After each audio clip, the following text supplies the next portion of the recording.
welcome to another episode of Turn Left. I am your host, Indiana's own Dana Black, coming to you live. Yes, all the way live from Black Pearl Studios, where we talk about Indiana politics from the left side of things.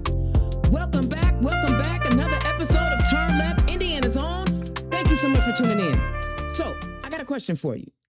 Have you ever wanted to sit down with your leadership of the organization that you work for and maybe sit down and discuss what the future looks like or what some of the plans look like or how you bring things together? Well, today I'm super lucky because today we are interviewing on the show.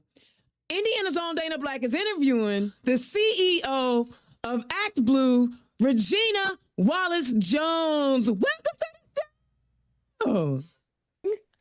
How you doing today? I am doing just great, Dana. So I'm excited about this show because, I get the opportunity to mentor young ladies who are, making their way either in politics or just in life.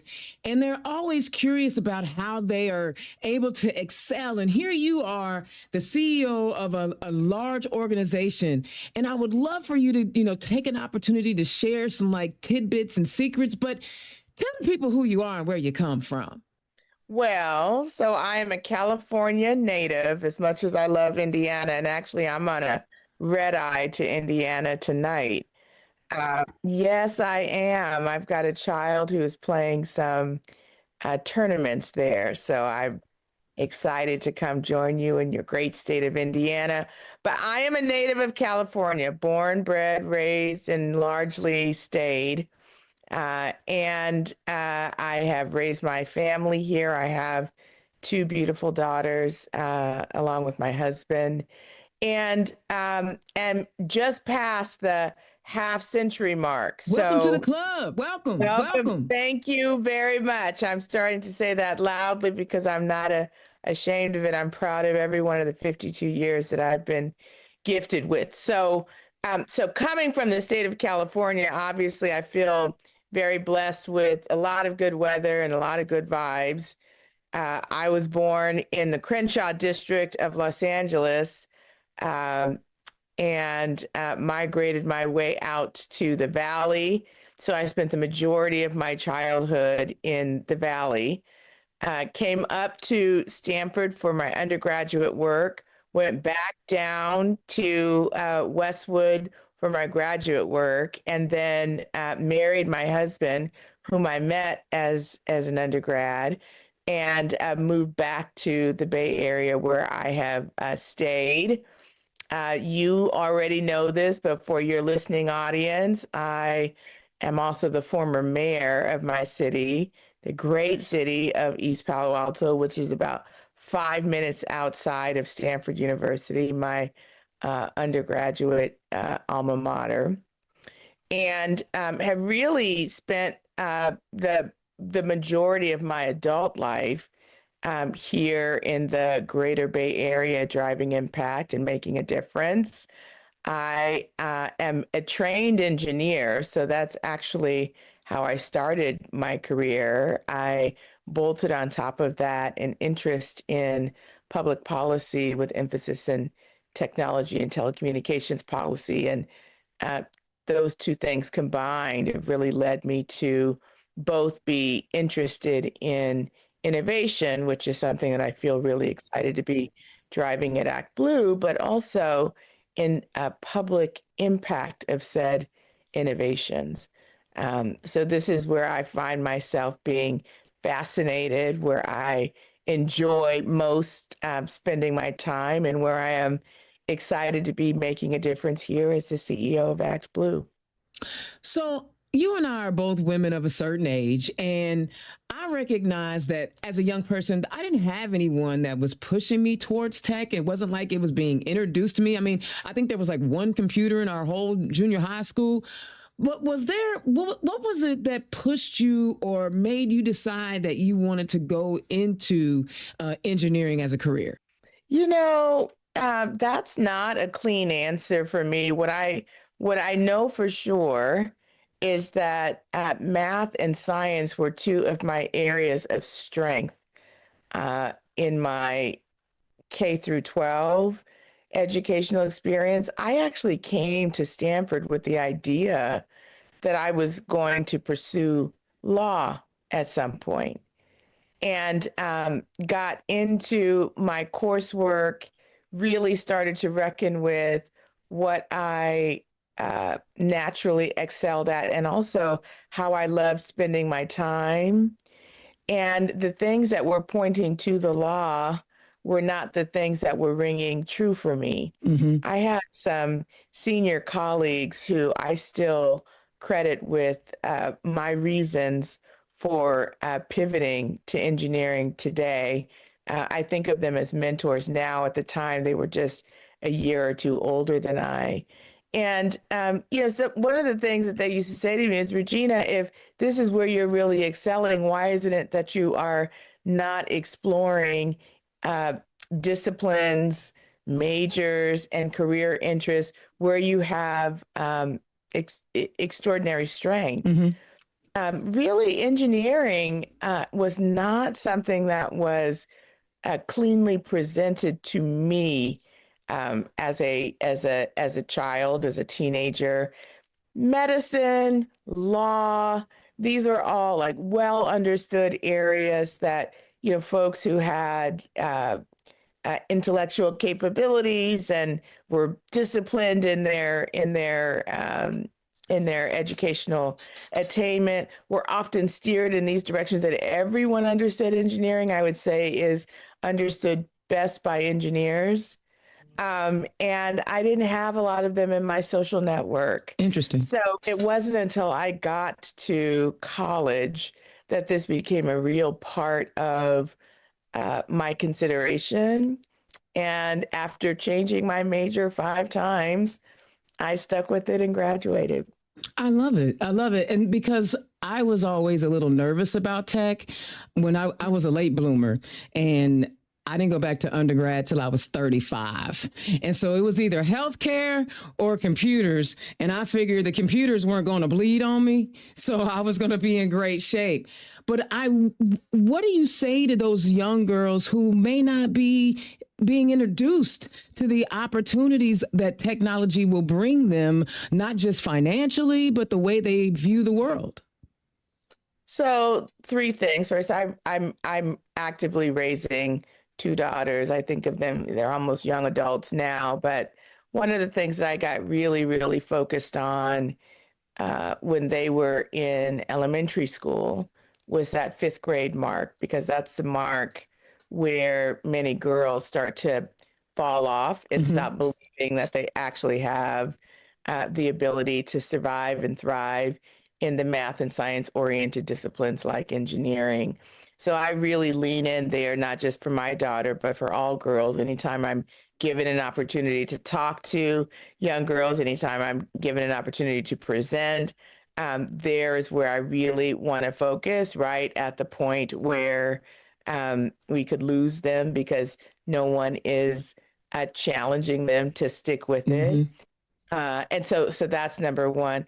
The second is to say that uh, technology is not something that everybody will gravitate towards as a profession. That said, it is certainly now becoming increasingly so, something that the vast majority of us cannot live without. Right. It's like a language that we have to learn how to use and converse in, even if we are not the ones ourselves who are actively creating. So I encourage my children, by the way, neither one of them uh, has oriented themselves towards a degree or a discipline in engineering, and both their mom and their dad are engineers. One of them is going off to film school, and the other one is still trying to figure it out. That said, I'm really excited that my youngest just got a 5 on her computer science AP. Yay! So for me, even if she chooses not to pursue that area of discipline, what I know is that she's conversant in it. And if she chooses to explore areas of interest there, it is because she has the capacity and the capability to do it. And if she chooses not to, let it be because there's something else that makes her a happier and more whole human. I love it. Now, Turn Left is definitely a political show. So, what made you run for office, Miss Engineer? Dana had spent a number of years working on measures, working on community service, working on campaigns. I was a regional field organizer for President Obama and his bid for reelection in his second term. I did get out the vote for Hillary Clinton in Michigan, so I was a stranger in a strange land organizing people to get out the vote in Wayne County. And then I came back home after that and did some financial fundraising work for the then Senator Kamala Harris, who was elected for senator and then later went on to be the vice president of the United States. So I had felt that my deep focus on politics and policy was really about doing my part to help make the world a better place and this nation a better place, to make it wider and more inclusive, to make it more reflective of the place that I want to leave for my children when I am long gone, and for their children and for their children after that. And I had done enough of that work where I was really sitting on the decision point of, is this something that I actually want to do with the rest of my life, or am I happy not being actually in the seat of an elected official? Turns out that at the local level, especially for the 90% of cities in the United States that are less than 100,000 people, that job is a job that you can do while you are also working professionally in another capacity. So it was the last place that I could be both and. I could be both a technologist and also a public servant, and really decide which one of these suits me best. Okay. I served, as you know, during the 2018 to 2022 4-year term, which included the COVID pandemic. COVID years, yeah.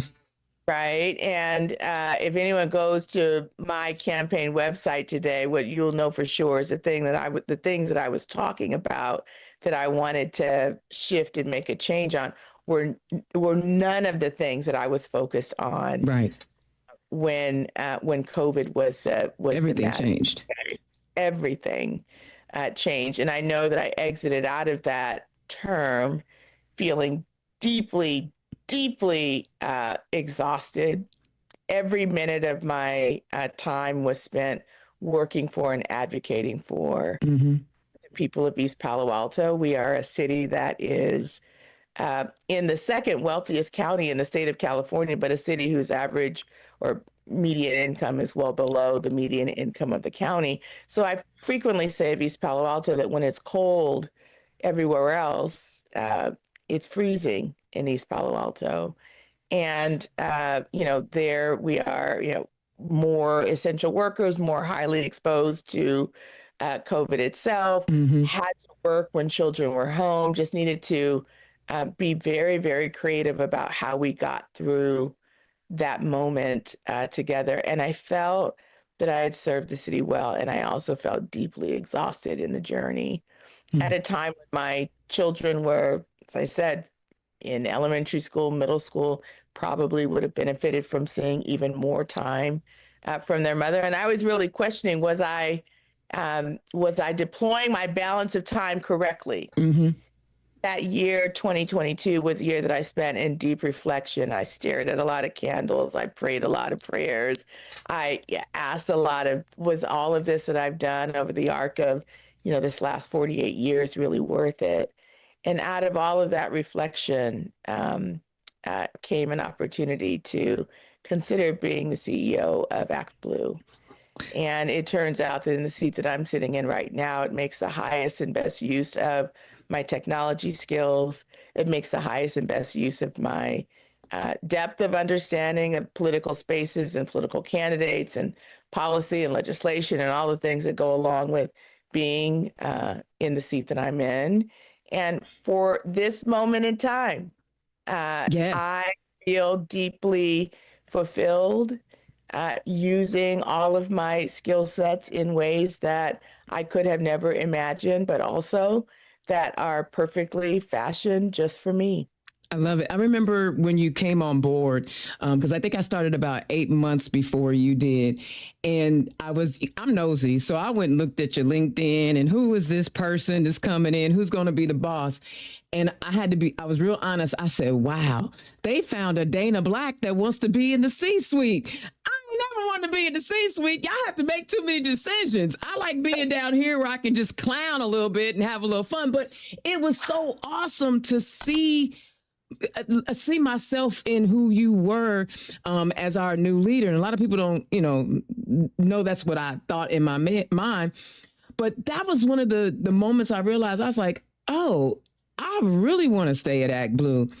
The vetting process is difficult, and I'm sure that there were some other folks that they were looking at. But as we think about young people and they prepare for these types of opportunities, how did you prepare yourself to be vetted to be the CEO of the premier digital fundraising platform in the democratic ecosystem?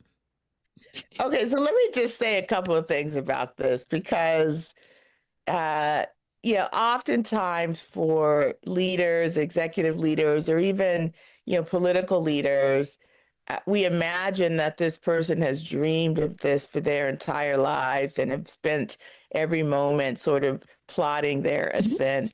That was not me. In fact, it's actually even hard for me to hear the words someone who desired to be in the C-suite. That was never my goal. I always saw myself as the one who could enable, right, the leader to be their best self by being my best enabler for that leader. I always saw myself as number two until I didn't. And that moment is probably one that will take a whole podcast all by itself. We'll schedule that. Thank you. The moment that it didn't was the moment that that I felt ready. Now, getting ready because it wasn't planned for was more about being curious, right? I said yes to a lot of opportunities that were not engineering oriented at all, right? I spent time in network operations. I spent time in security. I spent time in customer support. I spent time in just about every area except three. One is finance, even though I do quite a bit of that at home. One of them was legal, because generally you should be a lawyer to spend time in legal, and I lost that aspiration, as I said, in undergraduate. And the other was I spent a very, very short stint, but never as a leader, in sales. Right. So put all of those three aside. Every other area has been an area that I have touched and done a tour of duty or many tours of duty in. And I just this morning spent some time talking to ActBlue's glorious interns, which, by the way, I am a leader that believes in internships. And I'm saying that loudly because every leader should believe in internships. Getting the first couple of lines on your resume to say you have worked are some of the hardest lines to get. And we need to continue to affirm our next generation of workers and make sure that they continue to get the lively and vibrant experiences that many of us had at that time.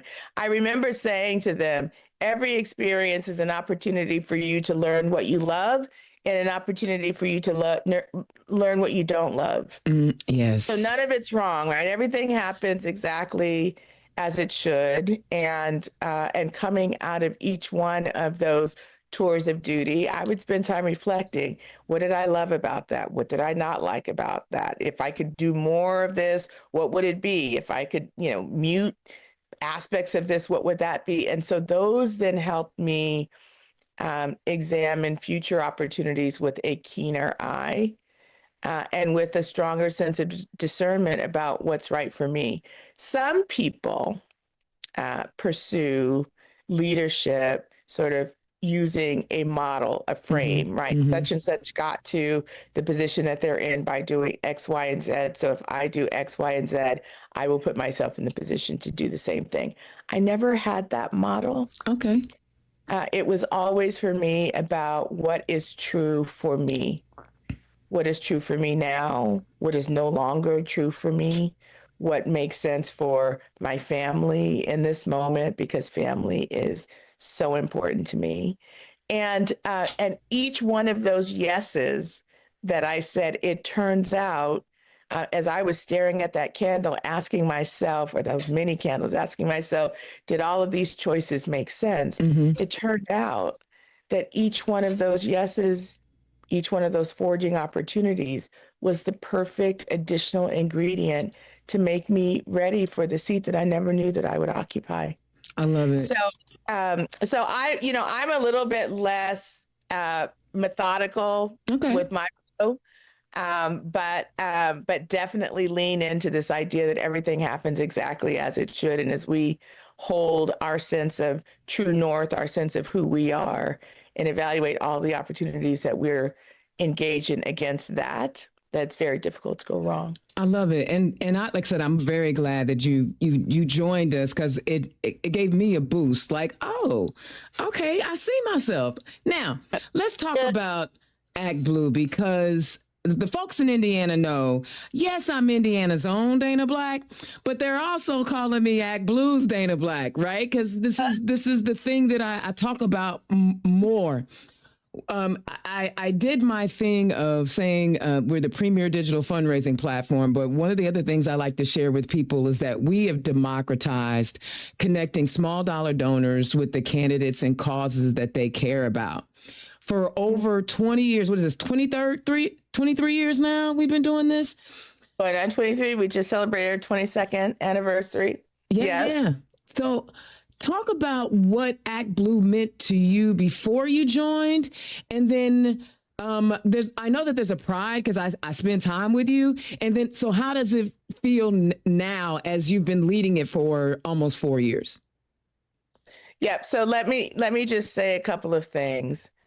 When I finally ran for office, I was running down ballot, right? I was running a municipal race. And one of the things that I had to confess when I was being interviewed for this incredible role that I love so much is that I didn't actually use ActBlue in my campaign. What? And it wasn't because I knew about it and just didn't use it. It was because ActBlue had not quite made the impression at the municipal level that I know that we are capable of making. When you get to state ledge, when you get to governor's races, when you get to House and Senate, when you get to presidential, ActBlue is ubiquitous. But there are 100,000 races at the municipal level that, unless we are talking about them, focusing on them, giving valuable tools to them, there's just a long tail of different things that a candidate will piece together, including paper and pen, right? So that's point number one. Now, you asked me about, what is this thing? And let me just go back to the beginning. ActBlue was founded in 2004, as you've rightly noted. Our sort of quintessential figure that we love to celebrate internally is Howard Dean, who at that time had run an unsuccessful bid for the presidency, but an incredibly successful demonstration of what it means to bring the power of small dollar donors together. And our idea in 2004 was that we could potentially give that systematically to every candidate and allow the grassroots, the nation, to really have their voice heard in who they want seated in these seats. Prior to that, the common way to run a campaign would be to assemble a committee of very wealthy individuals and or to self-fund as a very wealthy individual and run a race that way. So this was our way of letting the people have their voice. And that inspiration has stuck with us from 2004 until now. We will never lose our commitment to the grassroots because we believe that the grassroots have to have their say, that this democracy is for us.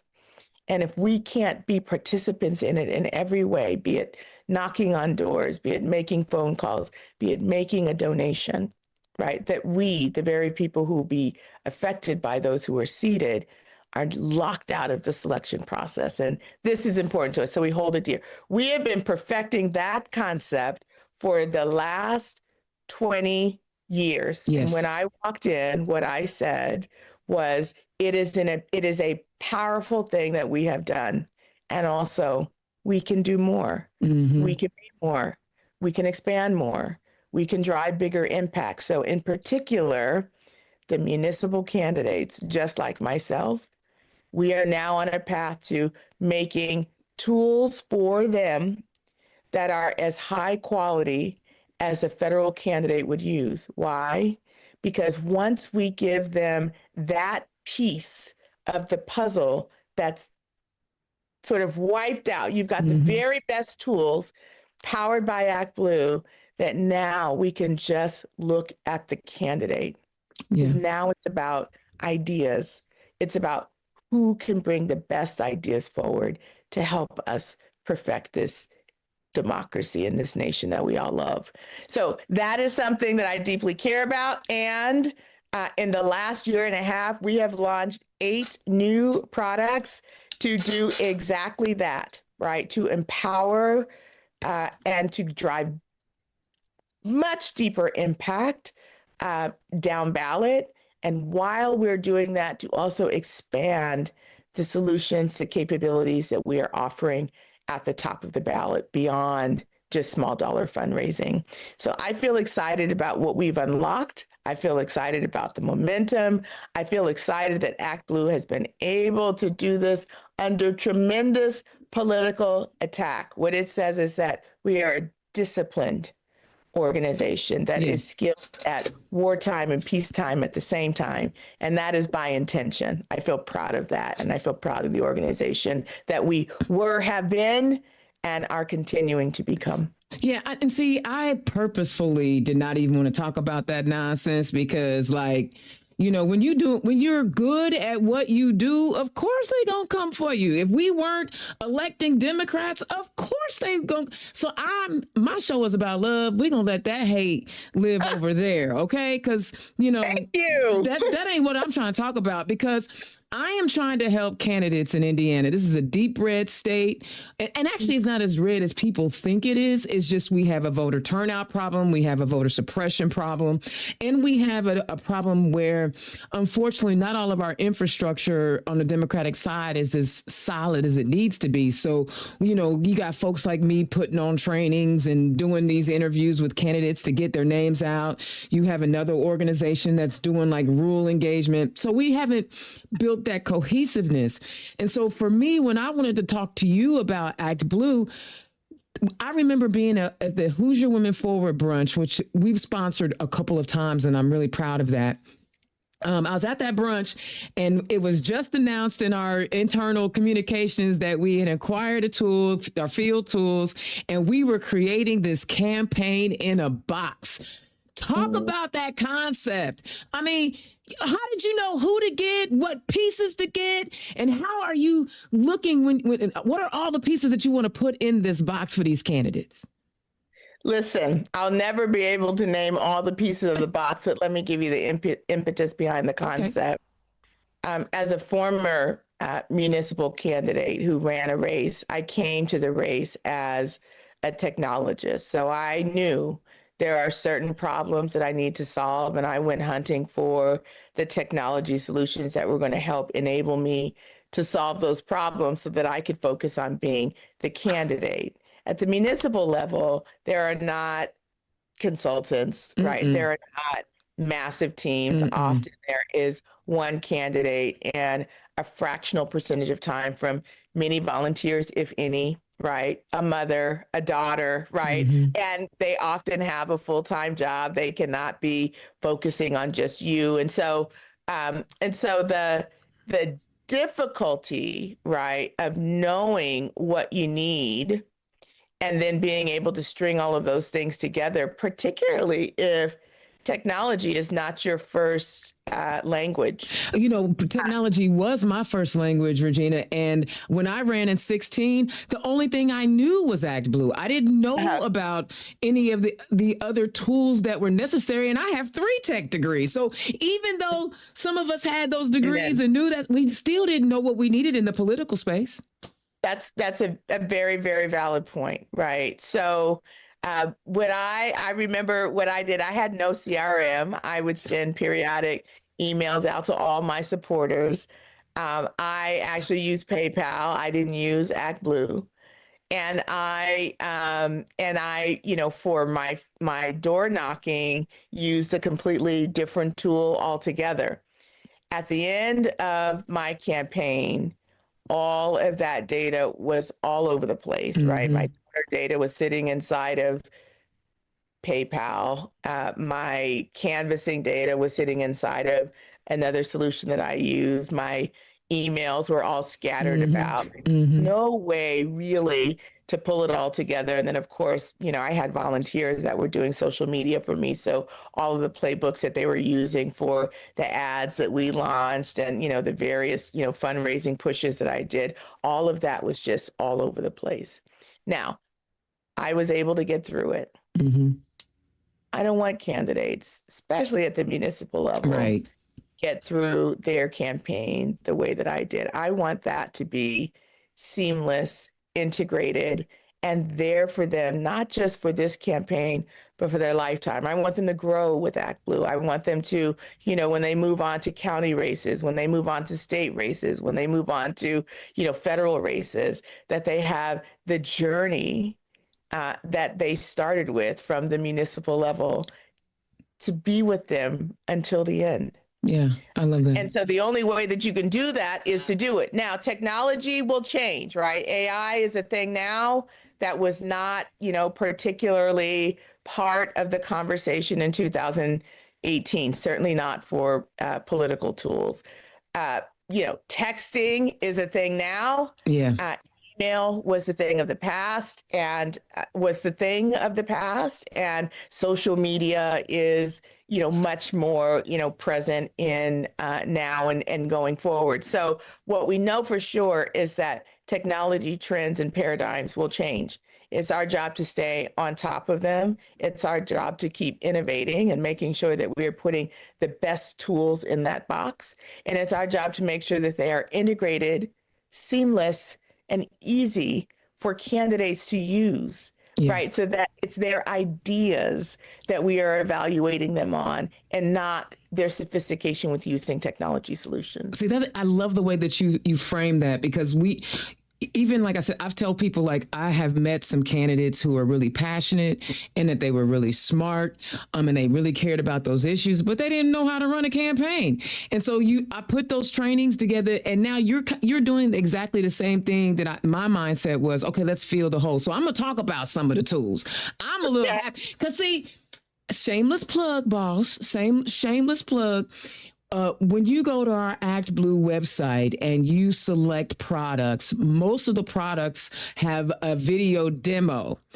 And the folks in Indiana might actually recognize the voice on those demos. I'm just saying they might. Your voice is one that no one can ever mistake, ever. I'm just saying.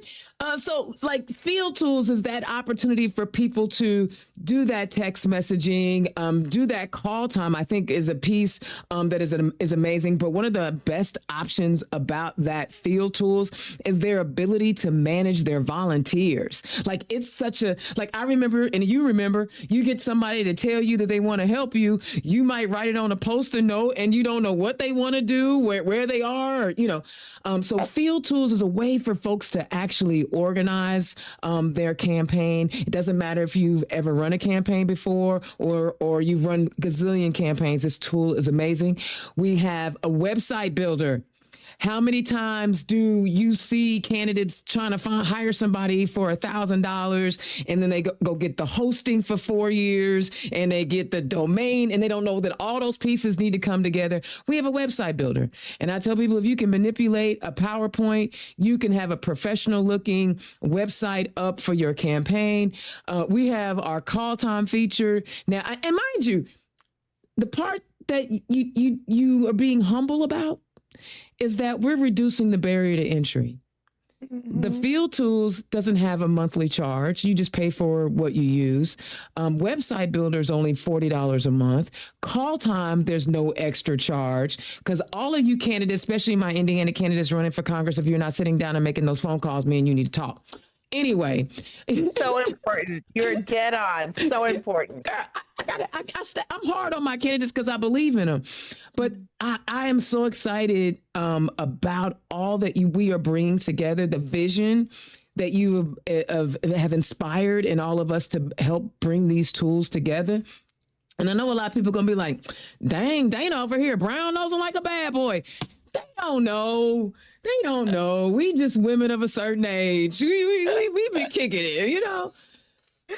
And I could go on and on about those tools, but visit actblue.com so you guys can learn about it. I want to make sure that I am very aware of the time that I am taking with the person who's actually running a conglomerate. So Regina, it is so awesome that you have taken time to share your story and offer some advice to young people and talk about your vision for ActBlue. But we are closing out this podcast, give everybody that one thing that you want us to take away with us when we think about ActBlue. Oh my goodness. One thing is just too difficult. Can I do 3? You can do as many as you like. Okay, listen, we're getting to the height of the election cycle. The stakes are high going into November. So there's 3 things that I say to every audience that I can. The first is make a sacrificial gift if you can to a candidate someplace or many. The average donation on ActBlue is $39.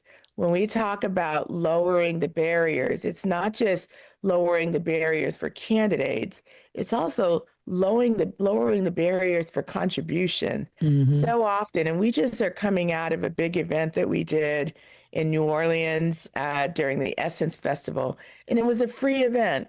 Part of that was because we wanted to fill the room with grassroots donors who had access to those who were running for key offices across the country. And we did that. A room like that normally costs thousands of dollars to enter into. For us, it was free. That is enabled in part by the $39 on average donations that come through the platform and the tips that are a nod to ActBlue that we're doing the right things in the right place at the right time. So find one candidate, find many, and make a sacrificial gift. That's number 1. Number 2, money is not everything. A candidate can have all of the money in the world and still lose. Yeah. What they need, in addition to being exceptional themselves, is your time and your talent. So if you can, pick up some phones and make some calls for them, knock on some doors for them. The very favorite thing that I loved to do as a candidate, and I had 32 volunteers that worked on my campaign, was knock on doors with my campaign team. And then we would talk about everything that we heard and everything that we learned and whether or not we were on track with driving the things that this community wanted to hear. So take the time to do that. And then the third most important thing is give a nod to the infrastructure that is making all of this happen. ActBlue is underneath all of this. And what I learned in this last cycle is that so many of us take for granted that when we're ready to give, that infrastructure is just going to be available. Mm-hmm. When we're ready to knock doors, that it's just going to be available. We don't even think about what it takes to be continuously available, to be expanding a product portfolio, to be lowering the barriers to entry, to be making products available free of charge.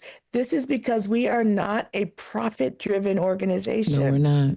You're a people-driven nonprofit that cares deeply about democracy and about making our skills, talents, and capabilities available in service to perfecting this democracy. So think carefully about the technologies that you are saying yes to, that you are talking about, that you are enabling, and know that when you make the choice to use ActBlue, that you are setting yourself and democracy up to win. I love it. I love it. Indiana's own Dana Black. I had the opportunity to interview the CEO of ActBlue, Regina Wallace-Jones. Thank you so much for sharing some of your time with my Turn Left listeners. I am super proud to work with you as a colleague. I with you, Dana, 100%. As am I with you. You know, we about to shake some things up, sis. So you enjoy your day, your weekend, and thank you so much for your time. Thank you. Y'all know me. Y'all know all I care about is electing more Democrats. And I get the opportunity to work at ActBlue that is bringing you all those tools to help you win your elections. I know the podcast today sounded more like a commercial than my normal podcast, but guys, sometimes you need to know who is behind the tech that you're using. Just like Regina said, know who's behind it. We are a nonprofit organization that is really trying to help you run and win your elections. You know, one of the coolest parts about all of this experiences is I get to live my passion, not just after hours. I get to do it all day long, and I get to help all of you right here in Indiana with the tools and the advice and the laughter and whatever else you need to help you win your election. So it was a privilege and a joy to sit down and talk to the CEO of ActBlue, Regina Wallace-Jones. If y'all wanted to hear about all that other stuff, y'all go listen to them other podcasts, because, you know, I'm trying to bring y'all some positive energy and talk about the things that really matter to us, and that's running and winning. And because, see, if we win these elections, we can stop worrying about all that silly madness, right? If we put some more people in our state houses, we put some more people in our city councils, we don't have to worry about that stupid. And just like she said, I've always said it, time, talent, or treasure. So bring whatever you have to the movement. ActBlue will have the tools to help you do it. Of course, Indiana's own Dana Black is always here to help you. And I'm always encouraging you to donate to candidates, to donate to the candidates on our ballot right here in Indiana. This was a fun interview. I'm excited about it. I'm proud about it. And y'all, this is what we do. All right, Indiana's own Dana Black, Turn Left. Thank you so much for tuning in. I will holler at you next time. Peace. Turn Left is the property of Black Pearl IT Solutions, executive producer, Indiana's own Dana Black. Music by Dorian and 22 from Pixabay.